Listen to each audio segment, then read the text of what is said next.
चलो आज कुछ पढ़ लिया जाए। क्या चल रहा था?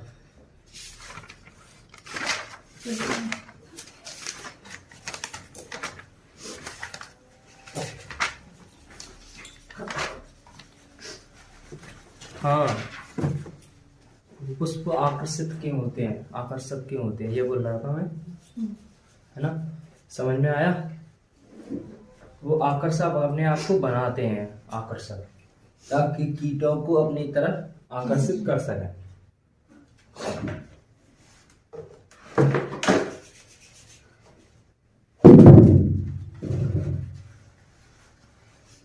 चलो लिखोगे इसमें? कुछ लिखा था क्या? परिचय लिखा रहे थे। परिचय लिखा रहे थे। कहाँ तक लिख किया था? पुष्प प्रकृति का एक सौंदर्य, एक अनूठा उदाहरण है। इनका रूप, रंग और गंध इनका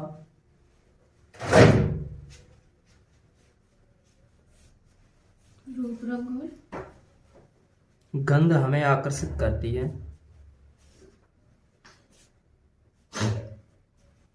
गंध हमें आकर्षित करती है। कल से 5:30 बजे।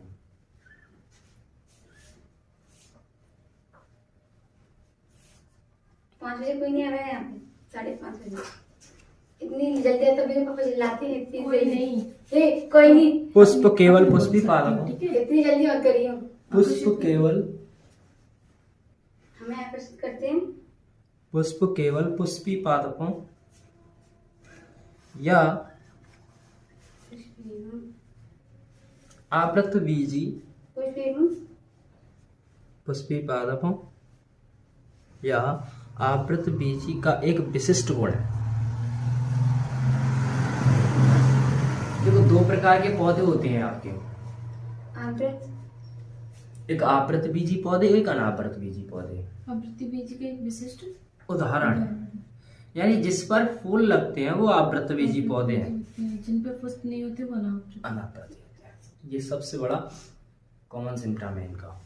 समझ गए? का एक विशिष्ट उदाहरण है। यस। पहले पूरा लिखा होता, समझा लो। काश मैं स्टूडेंट बन जाऊं, तुम टीचर बन जाओ। तो उसी में लिखाते, उसे समझाते, साथ साथ लिख लिया था। हाँ, लिख लिया करो समझाने वाली चीजों को, जैसे मैं समझाता हूँ उसी को लिख लिया करो। ये बोल दिया मैंने। चलो, आवृतबीजी पौधों का एक विशिष्ट गुण है। देखिए वो कहाँ पे आते थे।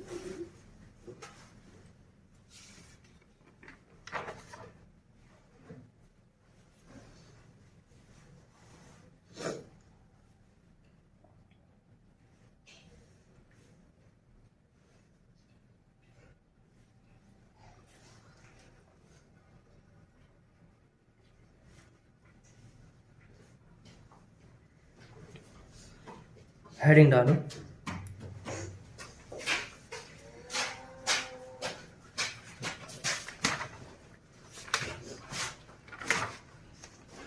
निषेचन।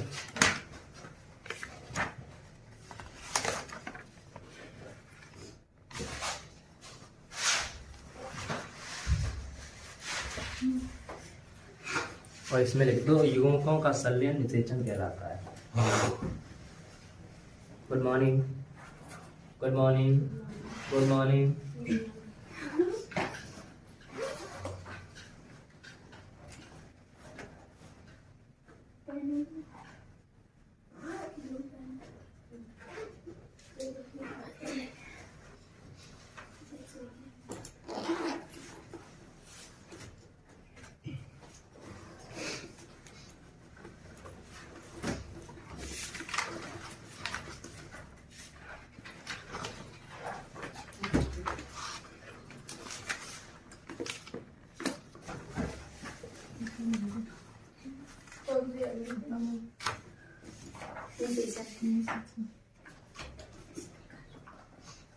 युग्मकों का संलयन क्या कहलाता है? निषेचन में 2 घटनाएं होती हैं। निषेचन पूर्व घटना है और निषेचन पश्च घटना है। डालोगे हेडिंग? कौन सी वाली? पूर्व घटना।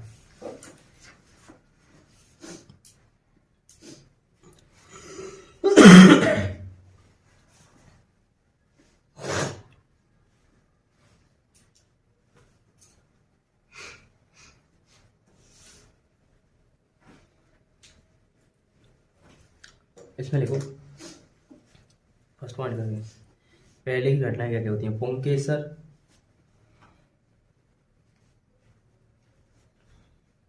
फिर एरो लगा के लिखो। परागकोश, फिर एरो लगाओ। लघु बीजाणु धानी, फिर से एरो लगाओ। लघु बीजाणु जनन,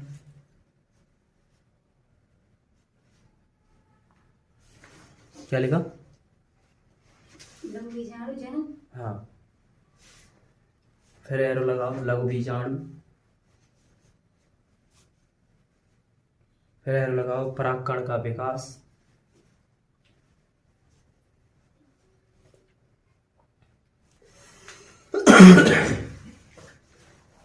और सेकंड हेडिंग डालो, थर्ड हेडिंग सॉरी, निषेचन पश्च घटनाएं। निषेचन पश्च घटनाएं। लास्ट वाली क्या था? परागकण का विकास। एक काम करो, तुम लिख लो। मेरे को वो नोटबुक मिली तो है नहीं है, हो सकता है मैं आज फिर से बनाऊं वही 1-2 पेज की नोट्स। तो मैं समझाने के लिए उन्हें पेजों को रख लूंगा, ठीक है। लिखने का काम है, लिख दो स्पीड में। निषेचन पश्च घटना में लिखो। नंबर 1, भ्रूणपोष का विकास। भ्रूणपोष का विकास। नंबर 2 पॉइंट है भ्रूण का विकास। नंबर 3 पॉइंट है भ्रूणपोष या भ्रूणपोष का विकास? भ्रूणपोष पोषण। और थर्ड नंबर पर है बीज फल। दूसरे पे क्या है? दूसरे पे भ्रूण का विकास। पहले कौन सी? भ्रूणपोष का।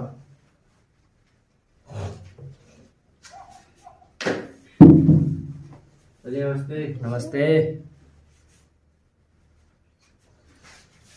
3 पॉइंट हो गए। तीसरा पॉइंट नहीं लिखा तुमने, बीज फल असंजनन की बहुभ्रूणता। तीसरा है बीज फल असंजनन। असंजनन वह बहुभ्रूणता।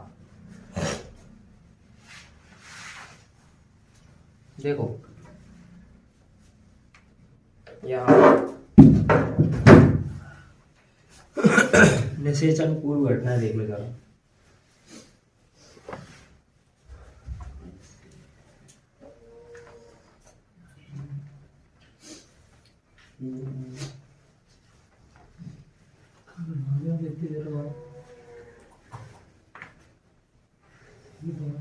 नोटबुक गद्दी भी है तुम्हारी एक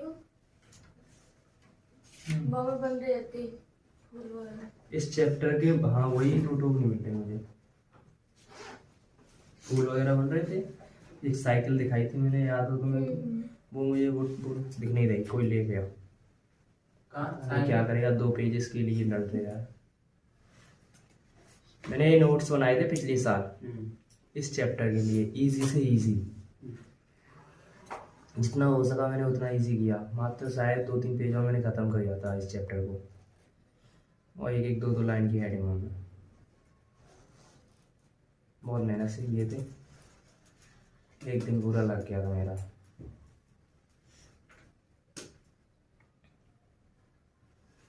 मेरा बड़ा फोन खोलता है तो मेहनत से कोई चीज़ बनाओ फिर कोई ले जाए, और ले जाके ऐसे बैठ जाते हैं, लेने की इच्छा ना करते।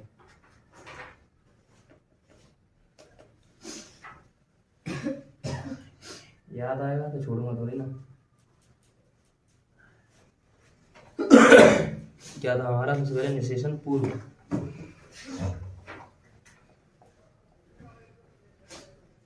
निषेचन पूर्व घटना, सॉरी उससे पहले मैं निषेचन बता दूं तुम्हें। इससे पहले डिसीजन बता रहा हूँ।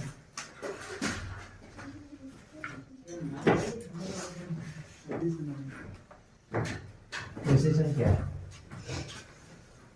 देखो, ये कोई नर है, ये कोई मादा है, ठीक है? ये बताओ नर युग्मक ये है,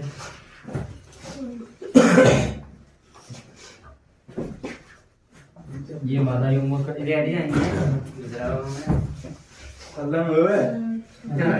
हाँ जगह खाली है आपने जो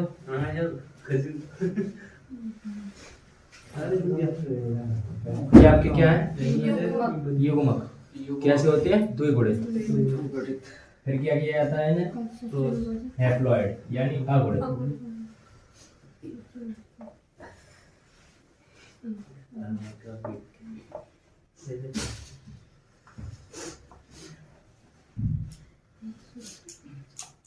ये तो है द्विगुणित। फिर क्या किया जाता है? अगुणित। ठीक है, ये युग्मकों का संलयन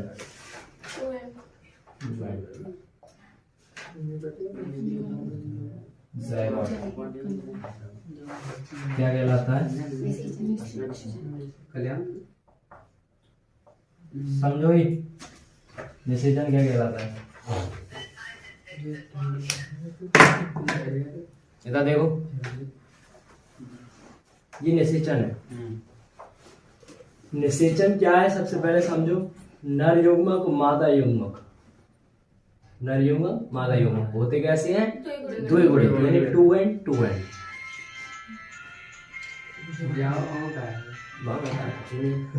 द्विगुणित दोनों को अगुणित किया जाता है।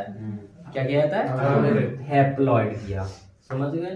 हैप्लॉइड करने के बाद उनमें जो संलयन होता है यानी दोनों आपस में मिलते हैं, नर युग्मक और मादा युग्मक मिलकर के 2n यानी द्विगुणित कोशिका का निर्माण करते हैं।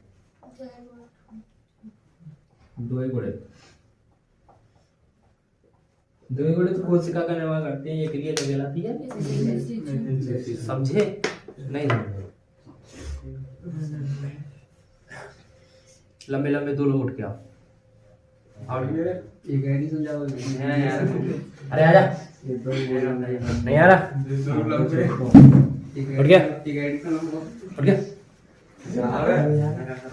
अरे लीला साहब आओ आओ इसे उठा के लेके आओ। बीबी को बाद में लाना, पहले तुम दोनों आ जाओ। चलो उठो।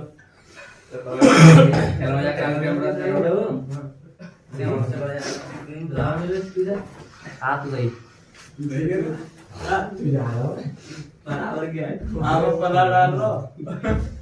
चिंता होगा, सबको बुला लूंगा अभी। रुको क्या करो, तू भी आ जा। देखियो, अबे तुम भी आ जाओ तीनों। आओ उठ के। हाँ आओगे?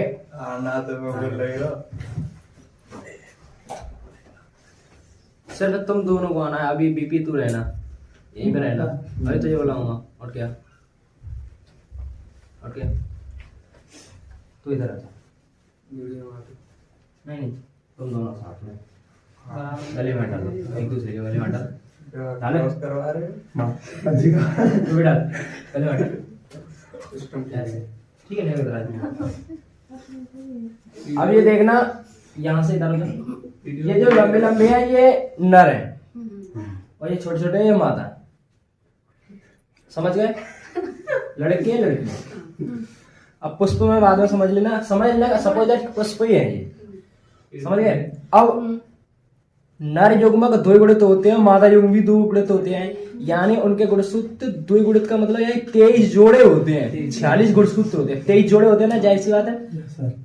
तो ये जोड़े में है, द्विगुणित हो गए। ये भी जोड़े में द्विगुणित हो गए। इनमें मैंने कराया अर्धसूत्री विभाजन। अर्धसूत्री विभाजन। अर्धसूत्री विभाजन के पश्चात इसमें से दो छोटे आ गए। अब तुम पीछे रह जाओ। अबे पीछे आ जा, जा कहाँ रहा है? जाके पीछे रह, चल, इधर जा रहे। अब ये दोनों, अब ये रुक जा, सब्र कर। अर्धसूत्री विभाजन के पश्चात आधा इनका दोनों आगे आ गए। अर्धसूत्री विभाजन के पश्चात तो ये क्या रह गया? सिंगल एंड रह गया ना, यानी हैप्लॉइड अगुणित कोशिकाएं रह गई ये। अब ये दोनों आपस में मिल गई, द्विगुणित कोशिका हो गई, एक नर की एक मादा की द्विगुणित कोशिका हो गई। जब इन्होंने एक दूसरे गले में हाथ डाला तो ये संलयन की क्रिया थी। जब संलयन हुआ तो ये क्या हुआ? निषेचन हुआ। इसके बाद एक द्विगुणित कोशिका यानी जायगोट का निर्माण हुआ। अब टूट क्या है? विपुट क्या इतने उठ के स्पीड में नहीं, तू थोड़ा एक साइड हो जाओ। बाप रे, सबसे ज्यादा ठंड तेरे को लग रही है। अब ये 2n, ध्यान देना यार, ये 2n कोशिका जायगोट कोशिका मल्टीप्लाई करके युग्मक से उन्नज से भ्रूण में परिवर्तित हो गई। देखते हैं ना, ये अकेला बन के आ गया भ्रूण, स्मार्ट वाला भ्रूण।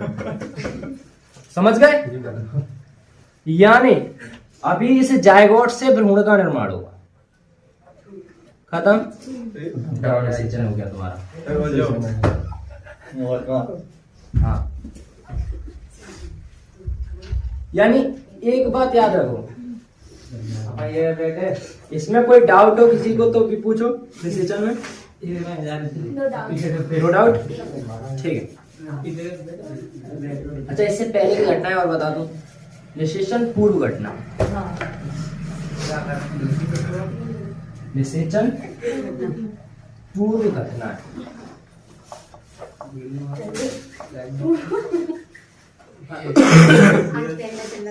चलो, निषेचन पूर्व घटनाओं में मैंने क्या दिया? पुंकेसर,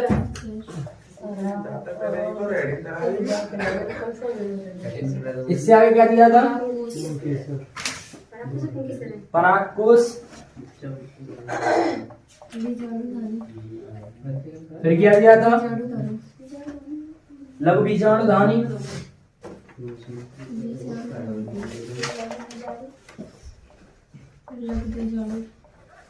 फिर क्या दिया था? लघु बीजाणु जनन,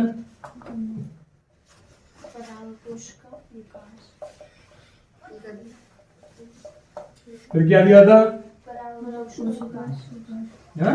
पराग कोश का विकास है, कण का विकास? पराग कण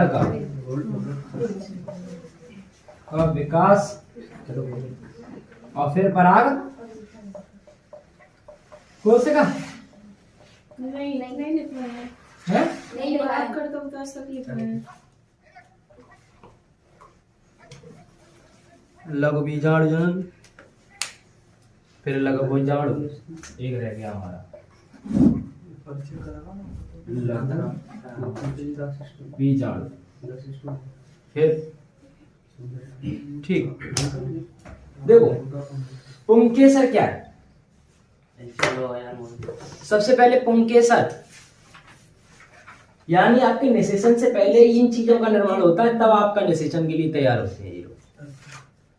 सबसे पहले पुंकेसर का निर्माण होगा। फूल में कभी वो देखा है? गुड़हल के फूल में ऊपर से होकर के छोटे छोटे गोल गोल बाहर से निकले रहते हैं, उसे पुंकेसर यानी नर वाला भाग कहते हैं।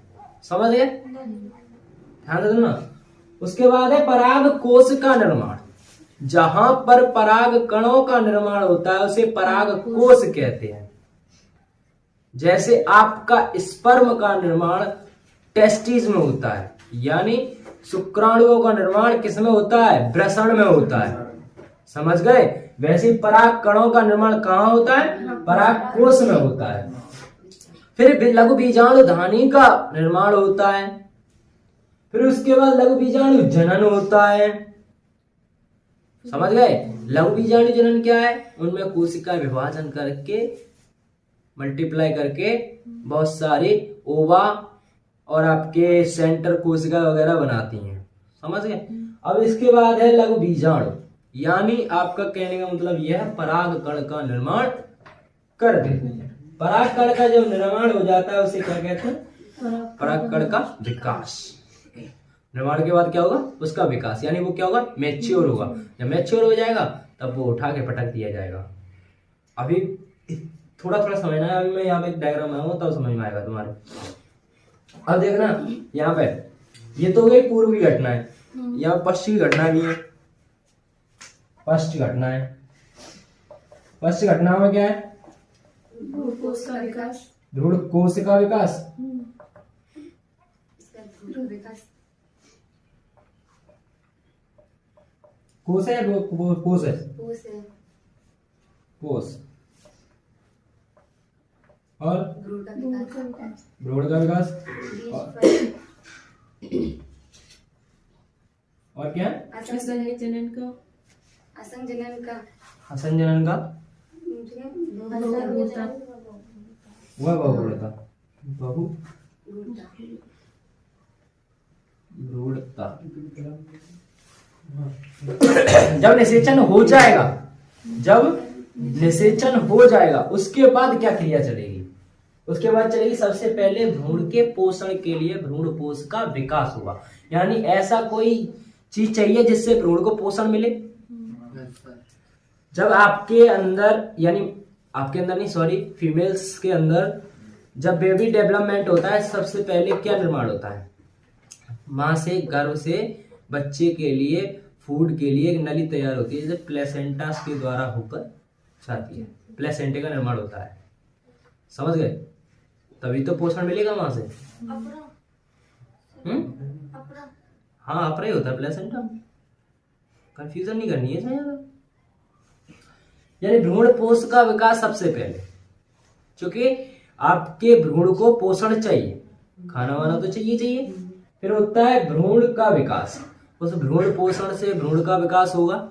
जब भ्रूण का विकास हो जाएगा तब बनेगा वो बहुभ्रूणता, यानी आपका क्या? भ्रूण जो मैंने अभी बना के दिखाया, दो कोशिकाएं मिलकर के पहले बनाती है ज़ायगोट, युग्मज, युग्मक, और उसके बाद बनता है भ्रूण।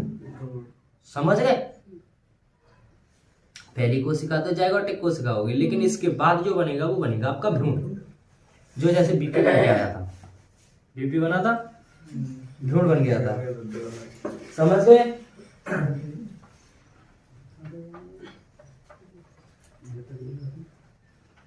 मैंने किसी से फूल मंगाया था, किसी का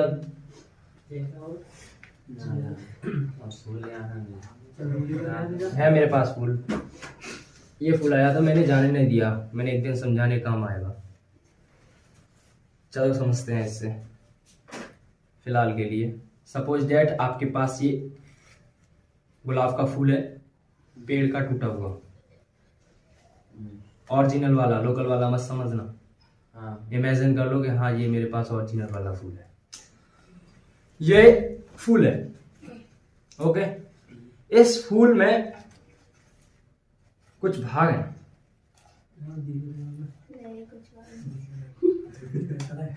पर ऐसा नहीं होता है उसमें, ऐसे कुछ दिखा दिया है, ये नीचे पे व्हाइट व्हाइट स्पॉट दिखा रहे हैं, ऐसा कुछ नहीं होता है। समझ गए?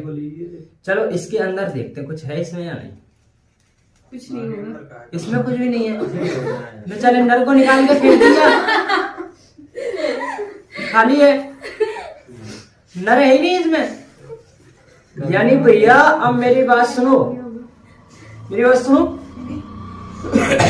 इसमें जो छोटे से छोटे भाग लगे रहते हैं, गोल गोल उड़े कुछ ऐसे।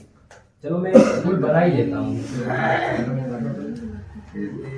आज देख लेते हैं मेरी आर्ट कैसी है। आज देख लेते हैं मेरी आर्ट कैसी है सर।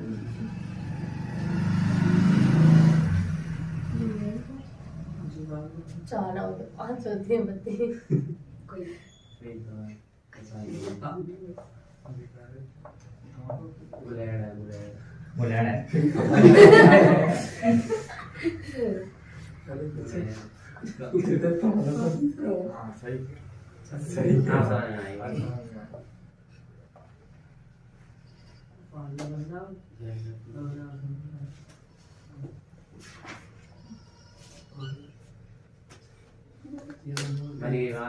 बन गई बात। बन गई बात। बात ही तो बतानी थी। अभी भी ये आधा अधूरा फूल है। मिलन अभी आधा अधूरा है। ये लो।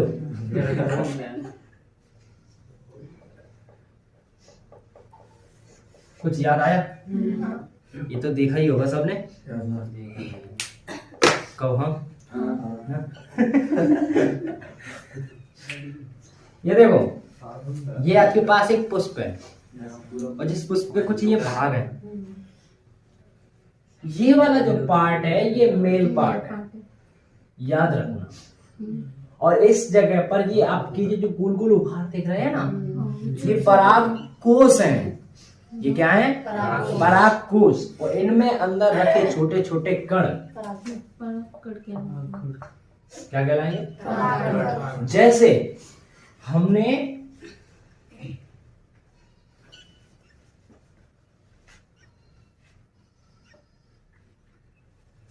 ये मादा का यूटेरस है, आधा कटा हुआ भाग बना दिया। ये होता है आपका ओवरी।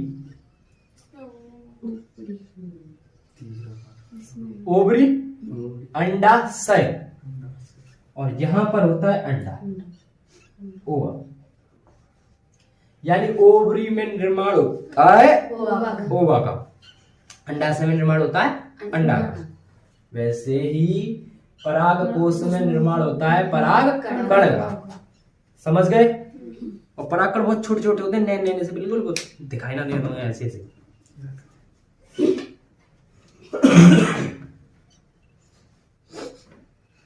और ये जनाब पत्तियां, ये होते हैं इनके कपड़े,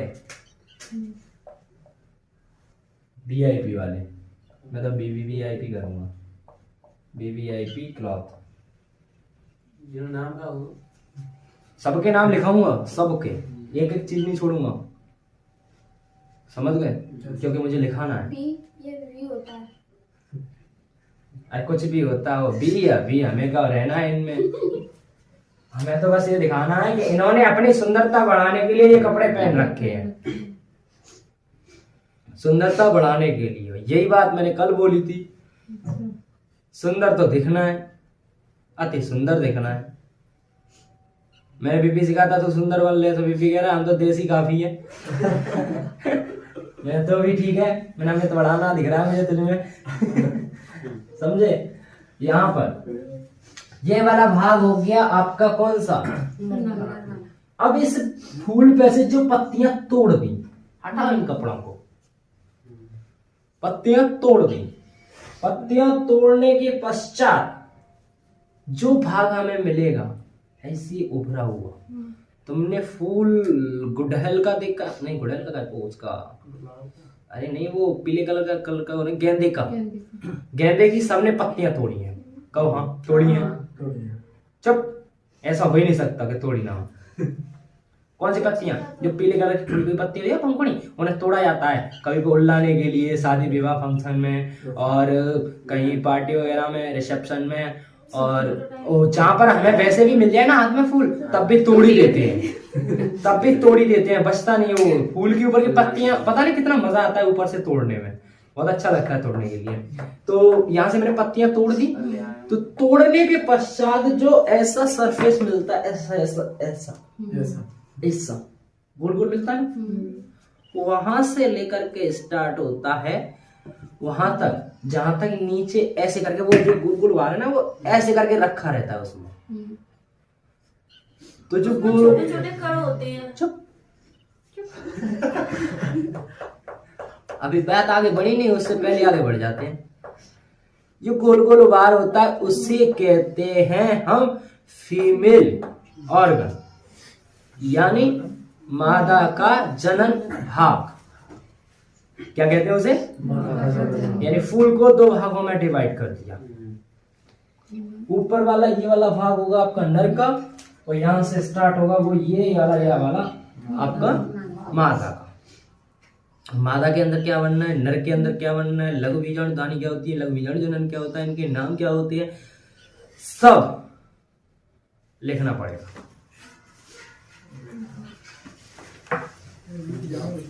अब इनके नाम आते हैं, दल, बाह्य दल, पुंकेसर, स्त्री केसर, कण परागकण, सब कणों के बारे में लिखना है। लिखोगे?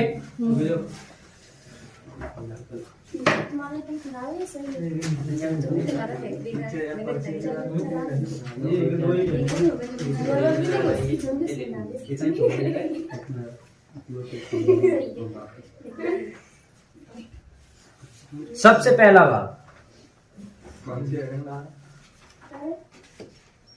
सबसे पहले फूल को दो भागों में बांटो। पुष्प, बीच में लिखो पुष्प, उसमें लिखो पुष्प में स्त्री केसर पुंकेसर।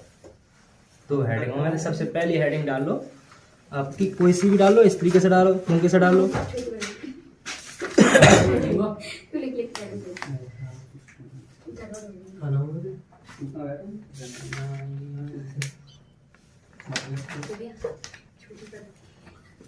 एक साइड में स्त्री केसर, एक साइड में पुंकेसर।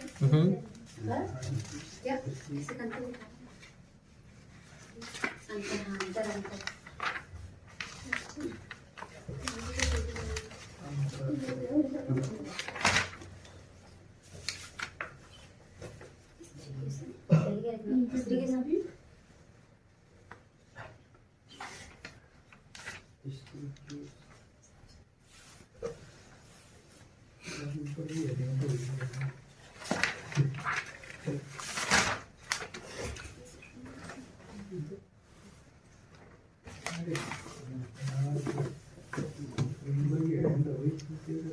चलो हेडिंग डालो पुष्प की संरचना। हाँ मतलब ये लिखने के बाद हेडिंग डालो पुष्प की संरचना। सबसे पहले संरचना तो देता है। क्या लाइन खींची तुमने? किसने? क्या अंतर थोड़ी ना लिखाना था मेरे को। मैंने बस दो भागों में बांटना बताया, बस दो भागों में बांट दो बस। ये थोड़ी ना कहा था कि अंतर लिखा रहा हूँ मैं तुम्हें। तुम ना सच में हो, इसमें कोई दो पता नहीं है।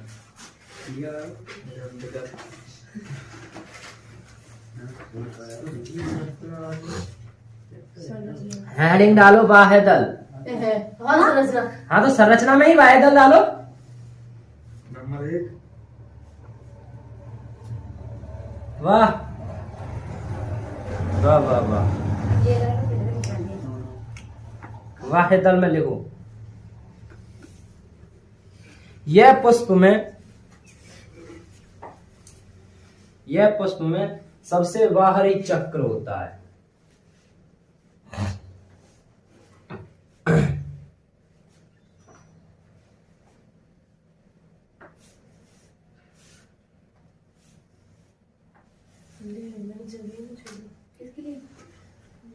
यह पुष्प का वाह दल पुंज होता है वो।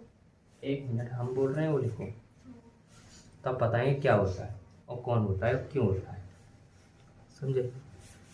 यह पुष्प में पाए जाने वाला वाहिद चक्र होता है।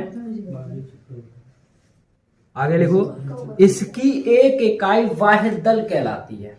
इसकी एक इकाई वाहिद दल कहलाती है।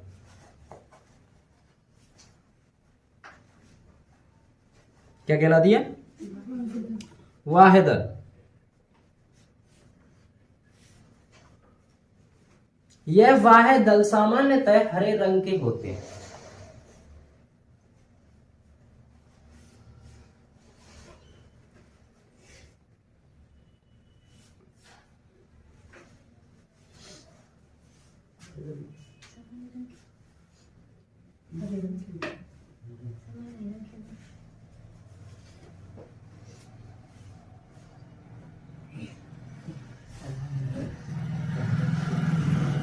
और समझ में आया?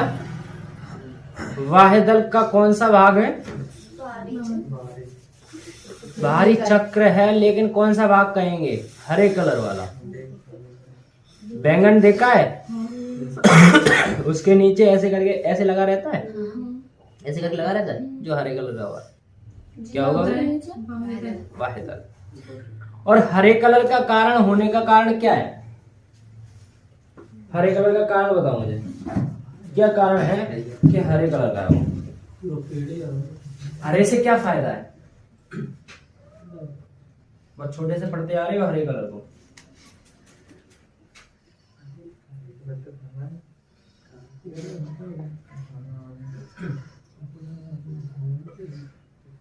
पेड़ पौधों का हरा रंग। हाँ, पेड़ पौधा का हरा रंग हरित।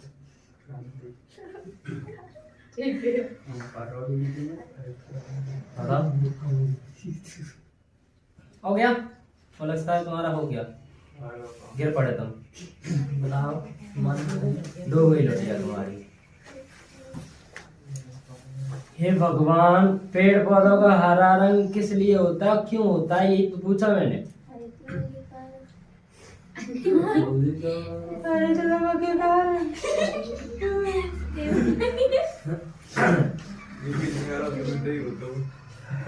हाँ, हरित लवक के कारण होता है। कंफर्म क्यों नहीं बोलते? क्यों डाउट मन में रखे बैठे हो?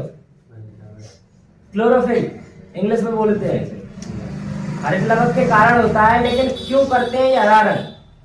प्रकाश संश्लेषण के लिए, भोजन बनाने के लिए। पुष्प अपना स्वयं भोजन बनाते हैं, किसी पर निर्भर नहीं रहते, इसीलिए वो हरे होते हैं। ऐसा, अब एक बात बताओ, ऐसा कोई पुष्प है जो हरे रंग का ना हो?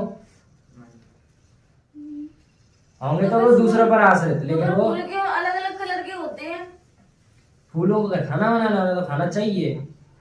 हम कह रहे हैं हम रंग हरा होता है। लगते हैं वो, लगते तो पेड़ पे ही है। पेड़ को तो खाना मिल बना रहा है ना, पेड़ की पत्तियां बना रही हैं, पेड़ के हरे वाले भाग बना रहे हैं खाना। फिर हरा होना चाहिए। क्या फूल थोड़ी ना खाना बनाएगा? अब एक बात बताओ, घर में तो दो व्यक्ति हैं, एक मैं हूँ, एक मेरी बीवी है, सपोज दैट।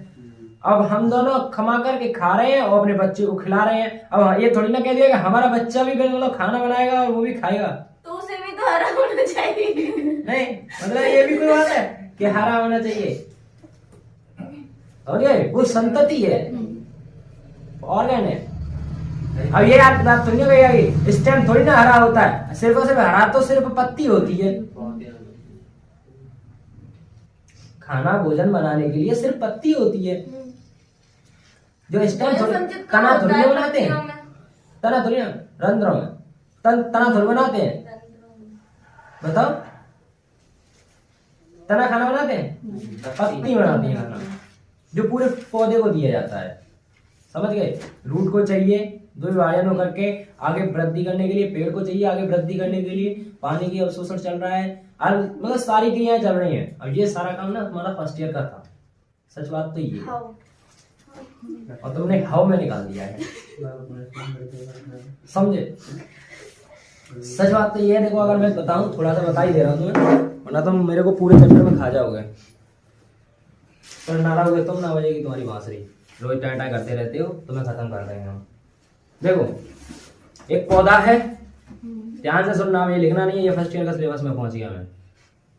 एक पौधा है, जमीन के अंदर लगा है और जमीन के बाहर भी होगा कुछ भाग। जब वो छोटा था, एक बीज देखा है, कुछ बीज गेहूं का बड़ा अच्छे से देखा होगा आपने खेत में जाके। जब आप शौचालय के लिए गए होंगे, संडास गए होंगे, तब आपने क्या किया होगा? उस बीज मतलब उस पौधे को इतना बड़ा सा टिल्लू सा हुआ, उसे उखाड़ के जरूर देखो। कहो हाँ, उखाड़ के देखा है? न जाने कितने बीज उखाड़ते होंगे। यानी जाकर के सबसे पहला टारगेट हमारा ये रहता है कि बीजों को उखाड़ना है। मेरे घर पे वॉशरूम बना है, अब बन गया है, कुछ समय पहले नहीं था, सिर्फ 3-4 साल पहले संडास खेतों में। लेकिन यहाँ पे मतलब यहाँ पे तो खेतों में जाएंगे भाई अपने घर पे, अब छोटे छोटे थे सब बहुत क्लिक मंगा पेड़। तो जब भी हमने पेड़ को उखाड़ा था, आज वो चीज काम दे रही है मेरे को। जब मैंने उसे उखाड़ा था तो उसके अंदर का जो गेहूं का दाना था वो पिचक गया था,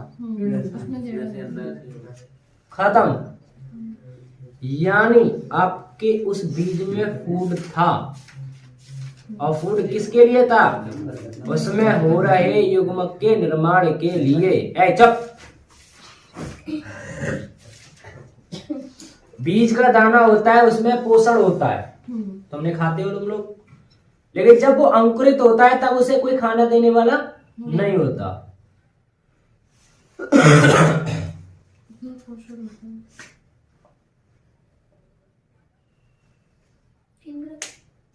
इंदर नहीं होता, ये बीज का भ्रूण होता है अंदर। जब ये इसे नॉर्मल टेम्परेचर और वाटर मिलता है, इसे नॉर्मल टेम्परेचर और वाटर मिलता है, तब ये सक्रिय होकर के इस सारे फूड को खा करके बड़ा होता है, जिसमें से अंकुर निकलता है। फिर वो बड़ा होता है और उस फूड को खा करके इतना बड़ा हो जाता है कि जब तक वो हरा नहीं हो जाता तब तक वो बीज खत्म नहीं होता। देखा हो और नहीं देखा तो आज जाना, गेहूं खड़े हुए हैं, सबको एक एक करके उखाड़ के देखते जाना। तो बड़े नहीं, अब नहीं होगा। नहीं, छोटे वाले ये हैं, बहुत सारी जगह पे हैं। अरे हैं, मेरे सामने ही है। नहीं होंगे तो डाल के देख लेंगे, प्रैक्टिकल करेंगे, घर पे कर लेना और क्या, उगा लेना एक बीज को। अब सुनो मेरी बात को। तो जब ये छोटा था तो इसे खाना यहाँ से मिल गया, जब तक ये बड़ा हुआ तो ये खुद तैयार करने लगा। जैसे हमारा बच्चा भी छोटा है, उसे खाना हम दे रहे हैं, जब वो बड़ा हो जाएगा तो अपना खुद ले ले, रसोई में जाए, उठाए और खाए और भग जाए। समझ गए? अभी उसे पकड़ के लाओ ले लिए, यानी उसका चल रहा है लेने को। और अब जब वो बड़ी हो जाएगी, लड़की हमारी जब बड़ी हो जाएगी तो उससे हम ये कहेंगे, खाना खा कहते हैं, आजा बेटा तो खाना कमा ले, खा लियो खाना खा लिए, लियो खाना खा लिए। ऐसा तो नहीं करेंगे। फिर उसे उसके हाल में छोड़ देंगे, जा वहां पे खाना रखा है बना हुआ, खाना खा ले। यानी वही काम। ये जब बड़ा हो गया तो इसमें क्लोरोफिल का निर्माण हो गया, जिससे वो अपना खाना सनराइज से बनाने लगा। और खाना बनता कैसे?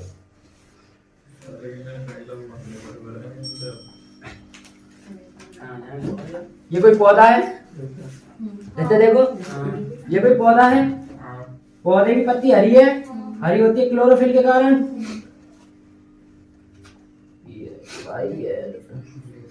क्लोरोफिल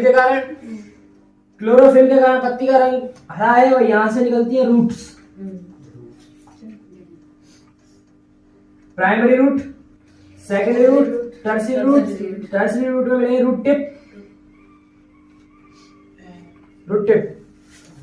ये मृदा से पानी को अवशोषण करने का कार्य करती हैं। जिस पानी को ले जाता है आपका जाइलम, कौन ले जाता है? इन रूट से जाइलम।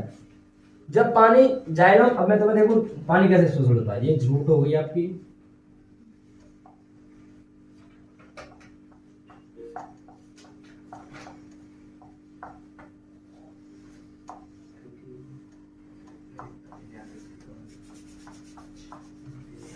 ऐसे ही नंबर कराओ। सबसे पहला आता है आपका रूट, फिर आती है आपकी एपिडर्मिस, एंडोडर्मिस, फिर उसके बाद cortex, epixylem, xylem, phloem. Xylem phloem का कुछ ऐसा रहता है सिस्टम।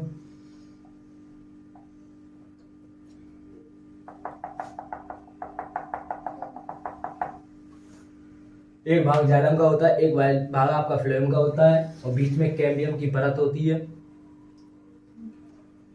जाइलम में भरा होता है जल, और फ्लोएम में भरा होता है भोजन, फूड। समझ गए?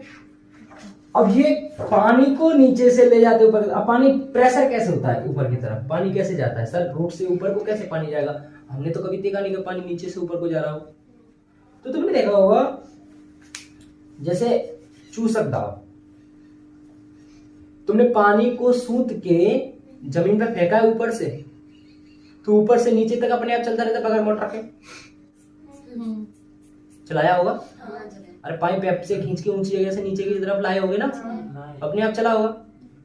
वही सिस्टम, एक दूसरे के पास प्रेशर लगा ना, प्रेशर लगा, जब प्रेशर लगा तो पानी प्रेशर से नीचे आया, वैसा ही प्रेशर नीचे से ऊपर की तरफ लगेगा। जैसे मैंने यहाँ पे काउंटिंग में मान के चलो एक लाइन लगा रखी और मैंने एक लड़के को धक्का मारा था, क्या वो धक्का सबसे पहले वाले को लगेगा कि नहीं लगेगा? लगेगा ना। अब ये धक्का आगे की तरफ खींचा जाए तो वही धक्का बार बार मूवमेंट करेगा, वही धक्का बार बार। जैसे ही पानी यहां से ऊपर की तरफ चलो, ऊपर बाष्पोत्सर्जन पत्तियों में क्या हो रहा है? हरित लवक पाया जा रहा है प्रकाश की उपस्थिति में।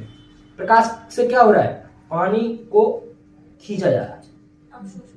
उस दिन मैंने प्रैक्टिकल करके दिखाया था वीडियोस में। पानी को गायब किया था प्लेट में से, वो पत्तियों से पानी को सोख रहा है।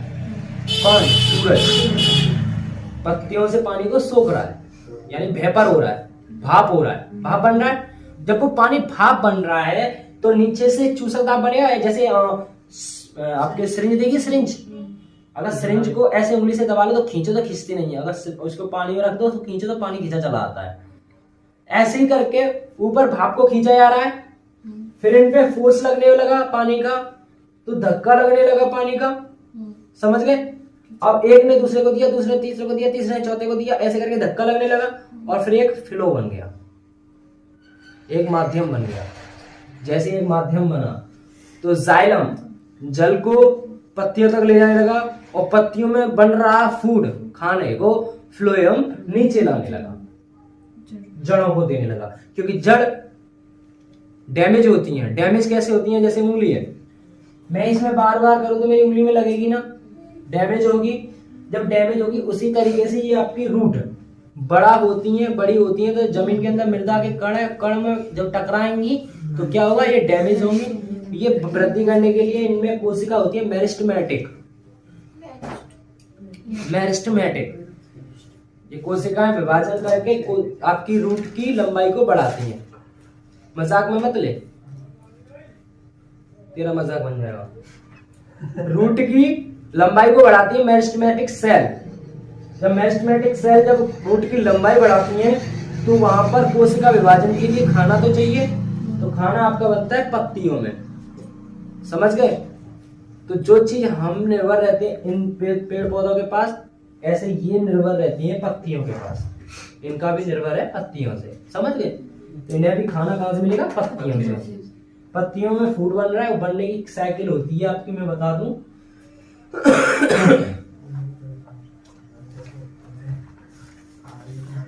मृदा से जल लेते हैं ये लोग, वातावरण से CO2 लेते हैं, प्रकाश संश्लेषण में, सॉरी प्रकाश की उपस्थिति में, क्लोरोफिल की सहायता से। तुम हिंदी वाले हो। क्लोरोफिल के कारण C6H12O6, ये किसका सूत्र है?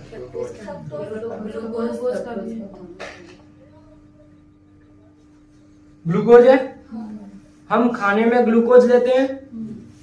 आप जब बीमार पड़ जाते हो तब भी ग्लूकोज की बोतलें चढ़ाई जाती हैं। आज आप जीवित हो तो ग्लूकोज की वजह से जीवित हो। खाना नहीं है आप ग्लूकोज। गर्मियों में आपसे ग्लूकोज पीने के लिए क्यों कहा जाता है? क्योंकि गर्मियों में खाना तो तुम ज्यादा खा नहीं सकते, पानी पीने की ज्यादा सलाह दी जाती है, तो पानी के साथ में ग्लूकोज ले लो तो तुम्हारे खाने की पूर्ति बनी रहेगी। समझ में आया ग्लूकोज? और ग्लूकोज ही हमारे लिए जीवन का आहार है।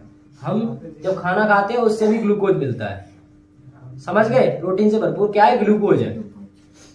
ग्लूकोज तुम देखा होगा जिम ट्रेनर वगैरह बॉडी बिल्डर्स ग्लूकोज पीते हैं, क्योंकि बॉडी एनर्जी चाहती है और एनर्जी आपका ग्लूकोज में है।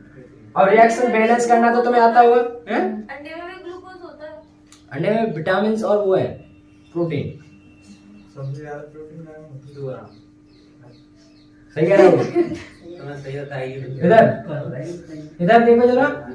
मां देख रहे थे। अब रिएक्शन बैलेंस तो कर सकते हो ना तुम? करो बैलेंस।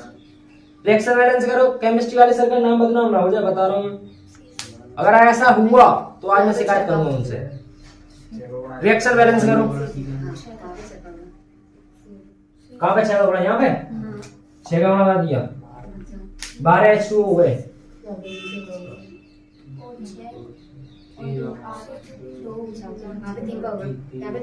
यहाँ पे 3 का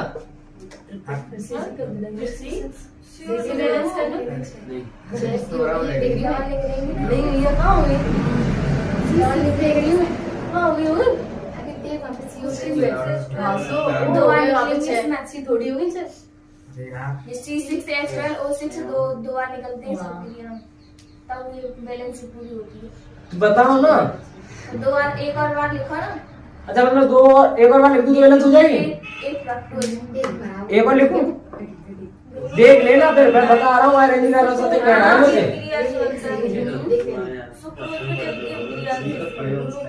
बताओ क्या लिखूं? बताओ, दो भागों में तोड़ दूं, बताओ क्या लिखूं? बताओ जरा। किसे तोड़ना है? केमिस्ट्री बर्बाद कर दी बर्बाद। धज्जी वाला इतनी सरल रिएक्शन, निकल जाएगी इतनी सरल। यहाँ पे 6 का होगा।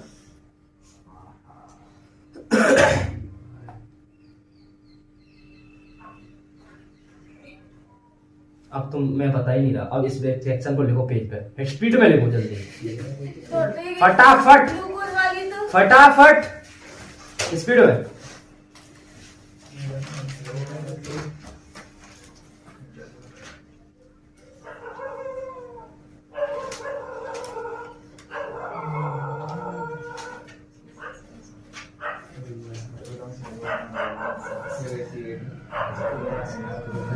ऐसे कर लेना बैलेंस। और मैंने खाना बना के दिखा दिया कि खाना कैसे बनता है, समझ गए? मृदा से जल लेके कार्बन डाइऑक्साइड की उपस्थिति में क्लोरोफिल की सहायता से C6H12O6 का निर्माण करते हैं। ओके, चलो आगे बात करते हैं हम अपनी, जहाँ चल रहे थे। बाप रे बाप, हेडिंग डालो दलपुंज।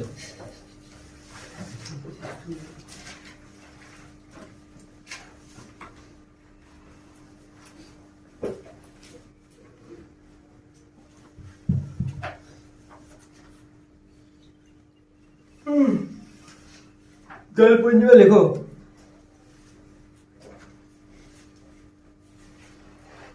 दलपुंज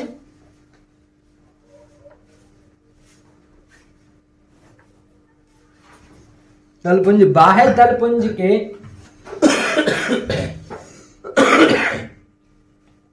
दलपुंज बाह्य दलपुंज के भीतर की ओर स्थित होता है। किधर की ओर स्थित होता है? भीतर की ओर।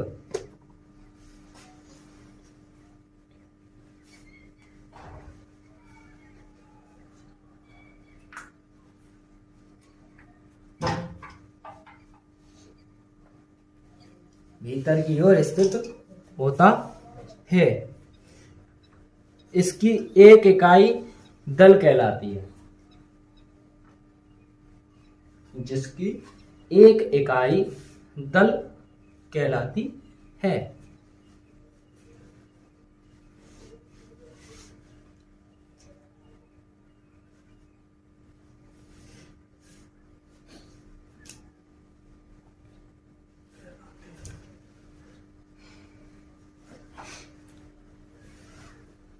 सामान्यतः यह रंगीन होते हैं।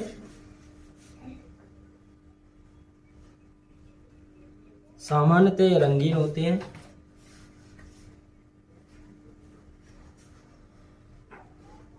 दल परागण में सहायक कहलाते हैं। दल परागण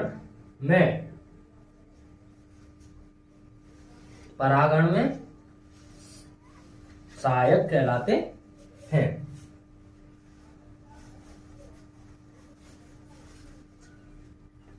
जरा ध्यान दो, मैंने अभी लिखा है यह बाह्य दल के भीतर की ओर स्थित होता है, यह रंगीन होता है, इसकी इकाई दल कहलाती है। रंगीन होता है यानी कौन सा भाग हो गया? जो पत्तियों वाला होता है। पत्तियों वाला। वाह, गुड़हल का जो होता नहीं है वो, यस, अभी बताया तो। पत्तियों वाला भाग हो गया। और मैंने लिखाया है जस्ट यह परागण में सहायक होता है। परागण क्या होता है, कोई बताएगा मुझे? परागण जैसे पराग, उसमें परागण हाँ? परागण 100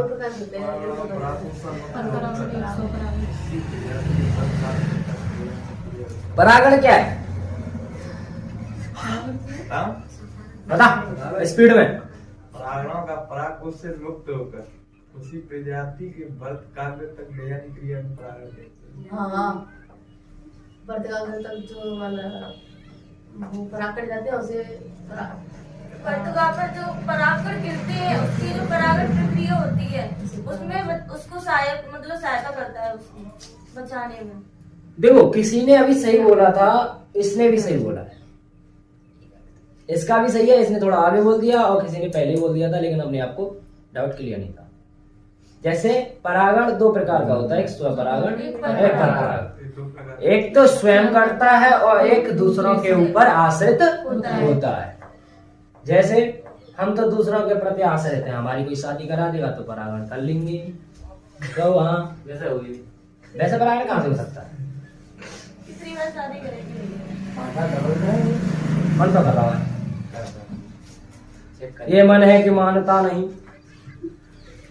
चंगा मंगा है। चिंता पर चिमटा, चलो जो भी है चिमटा पड़े देखा जाएगा।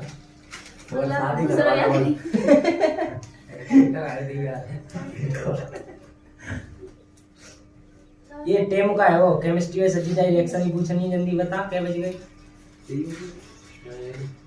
सुनो, परागण दो प्रकार का होता है, एक स्वपरागण एक परपरागण। एक तो तुम्हारी मर्जी से अपने आप एकदम शादी से पहले ही हो जाए, वो तो स्वपरागण हो गया, और एक परपरागण जो आपकी शादी के बाद करवाया जाए।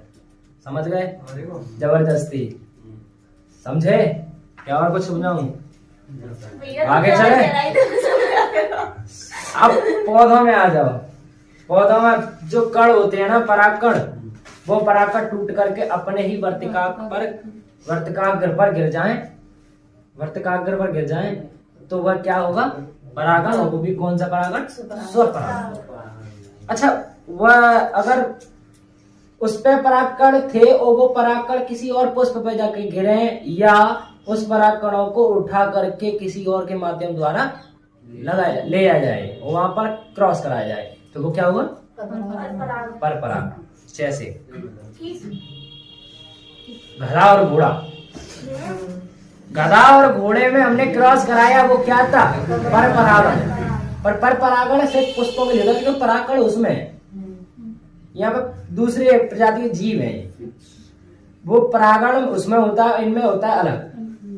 लेकिन मान लो गधा और घोड़ा जबरदस्ती करा करके क्रॉस कराया, यानी ये क्या हुआ? परपरागण, दूसरों पर आश्रित। और स्वपरागण, गधा गधे में अपने आप हो जाए, घोड़े घोड़े में अपने आप हो जाए, ये होता है स्वपरागण। तो अब परागण इन्होंने सही बताया कि उसके परागकण उसी के वर्तिकाग्र पर गिर जाए, वो होता है स्वपरागण। लेकिन यहाँ पर पूरी क्रिया क्या कहलाती है? परागण। और याद रहेगा? कहो हाँ, याद रहेगा? अब इसमें बोला मैंने कि इसका यह भाग किसमें? परागण में सहायक होता है। यानी कि जो पत्तियां होती हैं, अगर ये पत्तियां ना होती तो क्या होता? स्वपरागण तो हो जाता ना चाहिए था, नहीं होगा। मैं बताऊं क्यों नहीं होगा? क्योंकि वो बीज गिर जाएंगे ना। Yes. आदत रुकेगी ही नहीं, इसीलिए नहीं होगा। राइट। जो परागकण होते हैं वो छोटे छोटे होते हैं, पत्तियों की वजह से वो उसमें अंदर आ जाते हैं। अगर पत्तियां नहीं होती तो इधर उधर गिर जाते हैं, और बेचारा का निषेचन नहीं हो पाता। इस वजह से वो उसी में डले रहते हैं, और कभी कभी ना कभी उसमें निषेचन होगा और नए पुष्प से फल का निर्माण होगा, तो फल का निर्माण हो जाएगा। अब याद रखना, परागण के लिए ये बहुत ही बड़ा जिम्मेदार सदस्य है। यानी आपकी शादी के लिए शेरवानी और लाल जोड़ा तो होना ही होना चाहिए। नहीं होगी तो शादी नहीं होगी। शादी मानी नहीं होगी। कैसे नहीं होगी? ये होता है, दूल्हा अलग से दिखना चाहिए, सर पे सेहरा होना चाहिए। हाँ हाँ, नंबर बोल के जाओ जरा। 81 26 64 92 58। कितने डालने हैं? कहीं से में आइडिया ओके। गैस करो, बाल 15 मिनट बाद आ जाए रुपया। पैसा दे रहा हूँ, कतो दे रहा हूँ। अभी नहीं रहे तो चका हुआ मत दो। मौनी ना बट्टा खुदा से रट्टा। ठीक है चलो, यहाँ पर मेरा परागण हो गया और मैंने आपका दल बता दिया। आगे हेडिंग डालो पुमंग।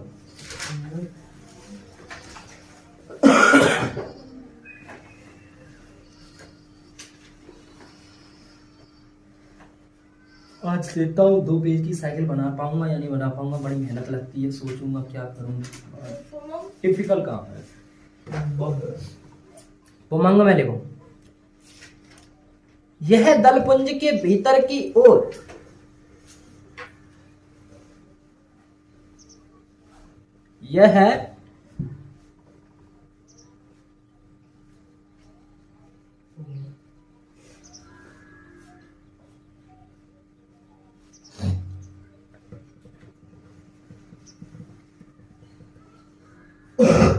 यह दलपुंज के भीतर की ओर स्थित चक्र पुमंग कहलाता है।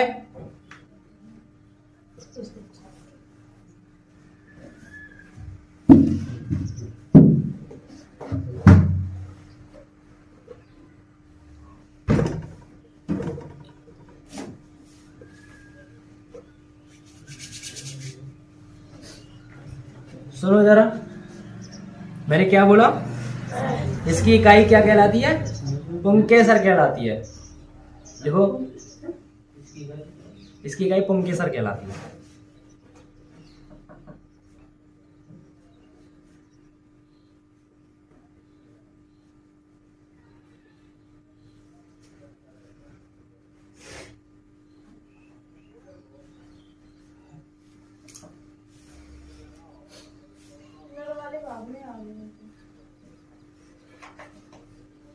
यह पुष्प के नर जननांग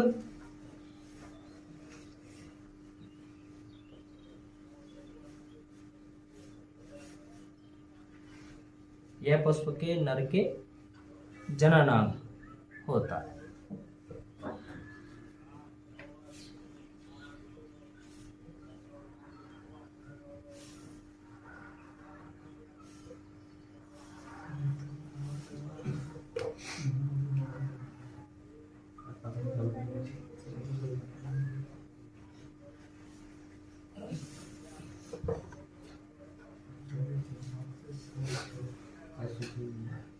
समझो समझो समझो, यानी अभी मैंने क्या बताया? दलपुंज के भीतर की ओर स्थित चक्र पुमंग कहलाता है। पुमंग बोले तो नर जननांग। ठीक है, इसमें कोई डाउट है? यह क्या है? आवश्यक अंग। भाई याद रख लेना, नर भी बहुत आवश्यक होते हैं। मधुमक्खियों के लिए नहीं कह सकते, पर मधुमक्खियों के भी लिए वहां पर आवश्यक है रानी मक्खी बनाने के लिए। अगर नर ही नहीं होगा तो कैसे बनाएंगे? समझ गए? यही नर की आवश्यकता तो है, यानी मादाओं को नर चाहिए, वरना काम नहीं चलने वाला, फ्यूचर खराब, संतति बढ़ेगी नहीं, एक दूसरे की जरूरत है। आगे जायांग डालो।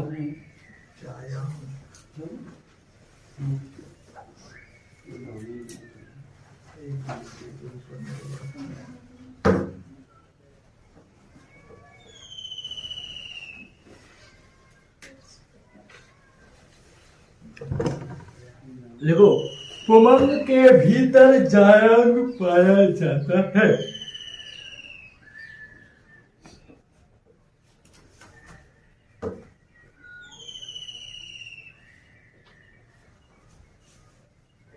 यह पुष्प का आवश्यक भाग होता है। यह पुष्प का क्या होता है? आवश्यक भाग होता है।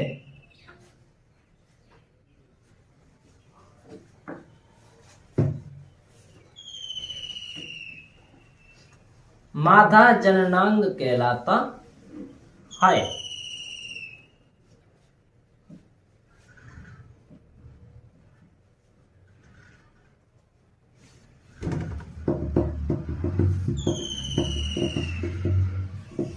क्लियर?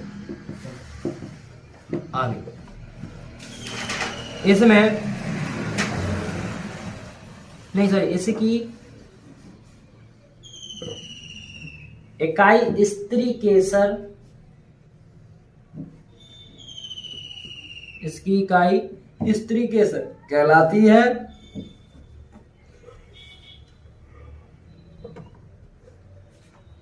इसकी इकाई स्त्री केसर कहलाती है। इसके 3 भाग होते हैं। इसके कितने भाग होते हैं? 3 भाग होते हैं। अंडाशय, वर्तिका और वर्तिकाग्र।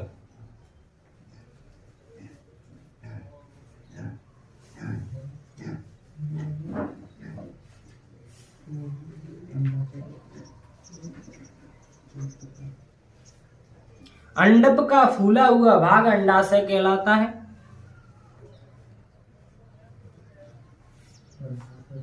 अंडप का फूला हुआ भाग अंडाशय कहलाता है।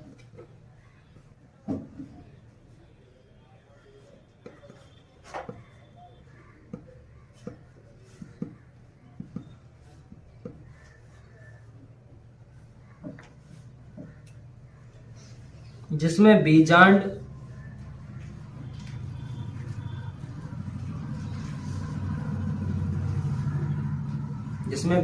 बीजांडासन पर लगे रहते हैं। बीजांडासन पर लगे रहते हैं।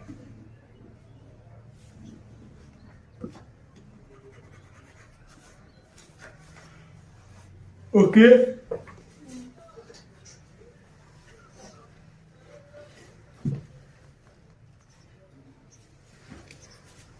समझ में आया? क्या बोला मैं? अंडक का फूला हुआ भाग अंडाशय कहलाता है। ये भीतरी भाग होता है और बहुत ही महत्वपूर्ण है, होता है, आवश्यक है। ये स्त्री का भाग होता है। अभी मैंने बताया 3 भाग होते हैं। आपका अंडाशय, वर्तिका और वर्तिकाग्र। ये डायग्राम से समझेंगे हम। आपके लिए कल का टॉपिक रहेगा मेरा समझाने का। कमर कस के अच्छे से बांध के आना। कल कम ज़्यादा लिखाऊंगा ही नहीं, और ऐसा समझाऊंगा कि हो सकता है कि याद करना ना पड़े। कोशिश की रहेगी कि आज मैं कर लूंगा ये काम। ओके, बाकी बात करेंगे हम कल।